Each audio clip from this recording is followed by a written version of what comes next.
Привет, с вами Алина Литвиненко. Сегодня я вам покажу мастер-класс, как своими руками в домашних условиях испечь тортик, пирог для своей мамочки 8 марта, либо на день рождения. Для этого я испекла бисквитный пирог, корж. И как я его сделала, можете посмотреть вот здесь.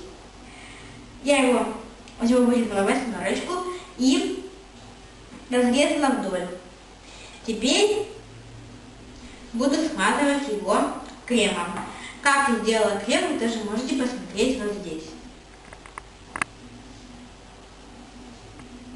Вот так вот хорошо смазываю кремом.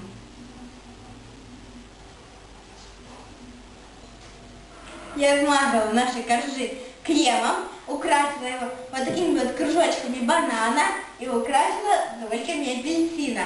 И вот такая вот красота у меня получилась. Теперь вы можете подарить его своей маме или на 8 марта. Если у вас возникают вопросы, пишите комментарии, я обязательно отвечу. Смотрите мои видео, подписывайтесь на мой канал, ставьте лайки. До новых встреч, пока-пока!